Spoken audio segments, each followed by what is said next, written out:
Well, hey guys, welcome back to Waters Family Homestead. Wanted to show y'all something. See that white, I thought hen, I still think it's a hen, but those birds are flighty. But either way, first time this bird flew out of the pen and didn't know how to get back in.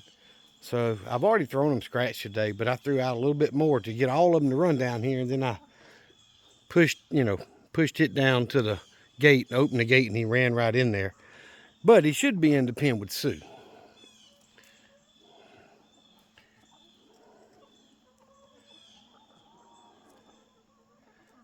But he's over here, so, or he, it, she, whatever. I'll leave it over here.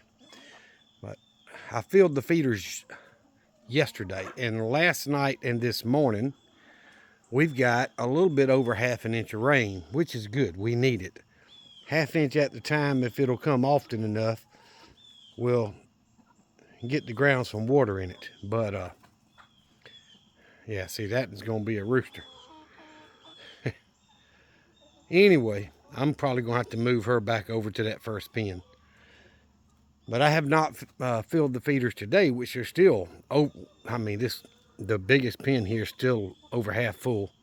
And these other two are 80, 90%. So I'll leave them alone till later in the evening.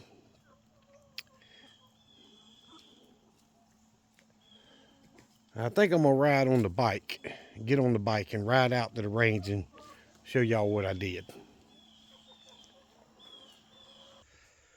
All right, rode the bike down here. I want to put some kind of basket on the back to haul things. Like if I come out here to, like I did today with a few things in a drill and stuff, I can put it in there. If I come down here to do a little range practice, I can throw some ammo and, earplugs and stuff in there and not have to hold it. But probably better on the front. The front's got shocks. It wouldn't bounce out quite as bad. So we'll see. So my son-in-law, y'all know, I've told you, hunts back here on my property. And we've got a feeder set up over here. And we've got another one set up out there. Homemade feeder. 4-inch piece of PVC pipe with a plug in the bottom of it at an angle with just about a ½ inch crack. So the corn can just gravity feed and fall out of it. The pipe's about 3 feet long. Screwed with one screw at the top of the pipe into a little tree. It works really well. I've been doing it that way for 10 years. And we fill those pipes up, and the deer, the bucks especially, will swing that thing with their horns. Will push the bottom and swing it and sling corn out of it. His deer blind is actually right over there where my stand's up here. But yesterday was opening season in Southwest Georgia for rifle season, regular rifle season. And as you can see, we had some targets put up. We had our range qualifications. I'll show y'all something. Look at the ground.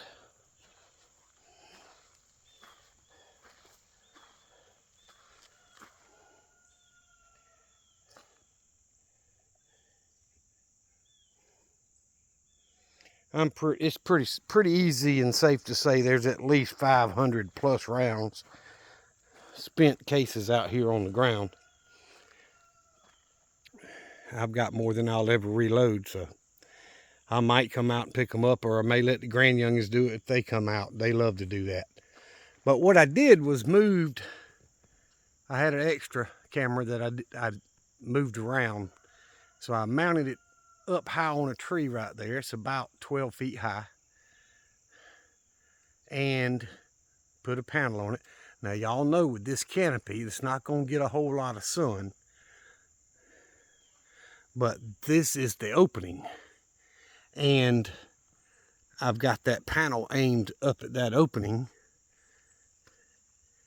So we'll see. The one in the chicken pen doesn't get a lot of sun inside the pen in the middle, and it has worked in there for over a month or more and not give me any problem about the battery dying. So we'll see how that works out. But That's the widowmaker tree I was telling y'all about that's fallen and laid across my drive path back here that I need to get down. But it's rotten enough to fall, but not rotten enough for me to go up there and break it and get it moved out of the way.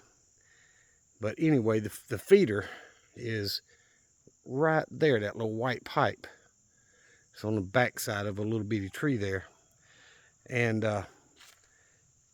he hunted yesterday morning, and of course, range qualifications started at 9 o'clock, and a couple of the guys got here just a few minutes after 8. They wanted time to warm up and do a little more practice. And y'all see, I have, before I got rid of the backhoe tractor, I got back here and cleared a little bit more. As far as, let me back up, as far as where my berm is. Property marker's way over there. So that means all these woods right down through here are my property too, but don't have the equipment to clean that, clear it out. And I want to leave the big stuff and take the small junk out so I can keep it mowed and keep it cleaned up. But I put that camera out yesterday, and yesterday afternoon, now we finished shooting back here about 1 o'clock. Everybody left, and then I came back and put that camera up, I don't know, yesterday evening, right before dark. But my son-in-law got here about 3:30, 3:40, somewhere right in there, and hunted yesterday afternoon. And one of my buddies on the safety response team says, "You reckon he's gonna see anything with all the shooting we've done back here?" I said, "Yeah, they're used to it." And sure enough, he got him one yesterday afternoon. And hopefully, he only hunts on Friday, Saturday, and Sunday, or Friday, Saturday, unless he's off work for some holiday or something. But anyway, so we got him one on opening day, just like he did last year. Last year he got one that morning, and this time his hunt got cut short because we had people out here. But I was worried about frag off shooting, but as long as we're not shooting that cheap soft steel laying on the ground, leaning up against the poles, we don't get any frag back this way. Those hanging targets move and it hits the ground up under. So hopefully that camera will be okay up there. It's high enough, and it is about 15 to 20 feet away. So anyway, that's what I did. All right, I'm gonna get back up to the house. All right. It don't take me just a minute to get back up here riding that thing, even though I wasn't going fast. So I did finish getting all the grow bags folded up and put up, and every weed that I saw I pulled. I'm sure there's a few that I missed. The only thing I have left to pull is the watermelons, and I have cut all the watermelons off. So I've got one in the fridge I need to cut in half. I'm pretty sure it's ripe, but if it is, it's the last watermelon, and it'd be about time. But still got a lot of work to do. So that 1/2 inch of rain today is really going to be good for the grass and for this rose bush that I have not been watering. I think I watered it twice in the last month. So it's coming back. I see another bloom right there on top. Can y'all see that? It's got a little bit of red showing through. There's going to be a rose right there. But anywho, my mulberry tree that I planted is doing well. There's a buzzard right above me. About 25, 30 feet. But anyway, a lot of the leaves have died back off of it, but there's a lot of new growth coming out. And this one here had some new growth on it, and it's got some coming out the bottom of it.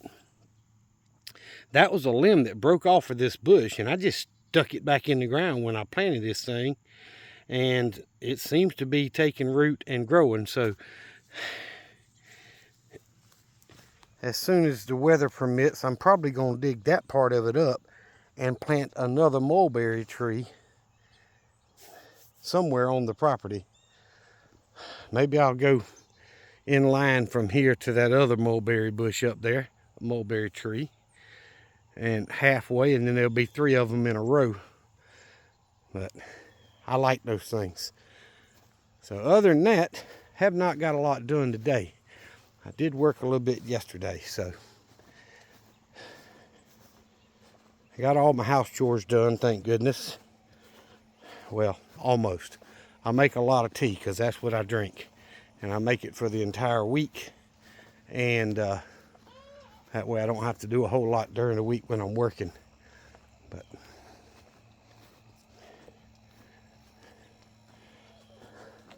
those of you that thought me pulling all this plastic and stuff up, it'd take forever for the grass to grow. Look, the grass is coming up right there.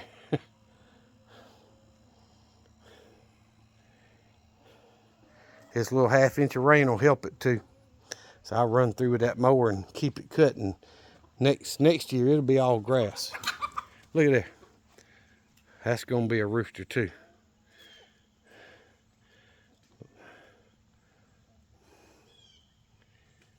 I'm gonna have to get that one out of there and put back over there with Sue.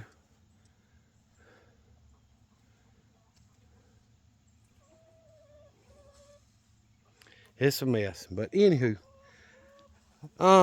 if I think about it, I may take a few screenshots from that camera that's back there. It's a controllable camera, movable, so I can watch it with my phone, and I can zoom in and out, I can turn all the way around 360 degrees. Of course, you don't want to see the tree behind you, but I can turn all the way up to that, both directions. I can go up and down.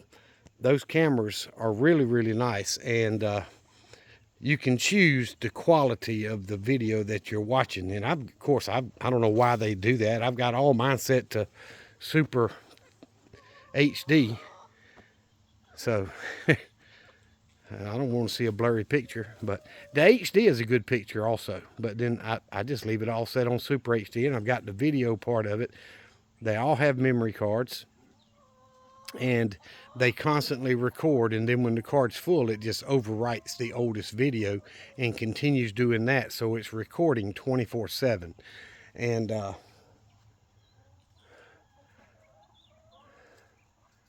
I've got all my cameras set up that way, so there is no getaway. Plus, you can upload them to the cloud. I don't have mine set up that way because I'm not going to pay for that cloud service. They give you a little bit free, but I've got mine set up to record to those memory cards, so it's mine. If I pull that card out and pop another one in, then, you know, I've got the video that I can do what I need to do with. But either way, a buddy of mine was out here with that range training qualifications yesterday, and he was like, how many cameras do you have? I said 15. And that's what I've got. Actually, I think it's 13. I've got 8 and 5. Yeah, so 13. But either way, it's hard to get on my property pretty much anywhere and not be on at least one camera, if not multiple. So it's not expensive. We were talking about that after church, security team leader and myself, and I'm like, you know, the church spent $4 grand on a new camera system that's supposed to help with the security of the church, and they've had that thing for almost a year and not installed it. And I'm like, the money they spent on that camera system, and we've got to buy cable and run cables through all the buildings, and I'm like, they could have got these wireless ones that record, you know, to the card.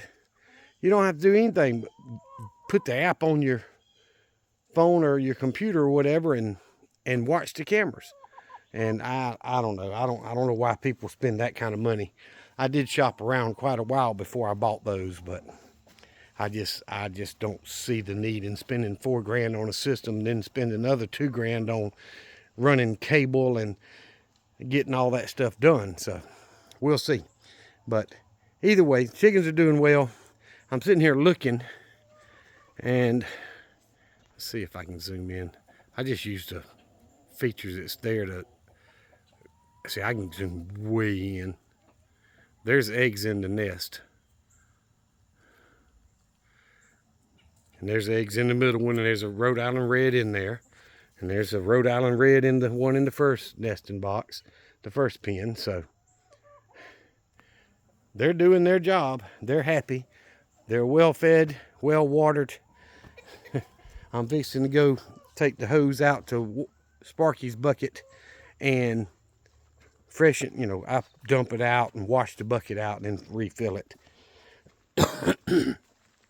His needs it, so I'm gonna go do that and finish making tea for the week and call it a day. Now, for those of you that stuck with me this long in this video, I did record a lot of video of me practice training on the range. It's going to take quite a bit of editing for me to get that done, but I will not upload that video to YouTube. There's nothing wrong with it. It doesn't violate their rules. There's plenty of gun channels out there that do that, plus some. But I'm just going to upload that video to Rumble, and when I get it edited. And I've got some other things to do before I can do that. But either way, if y'all aren't on Rumble, I know it's not the greatest platform in the world, but it's about the only place I can upload gun content. So thank y'all for watching. Remember what I've always told you: Jesus Christ loves you, and so do I. Y'all be safe, be prepared.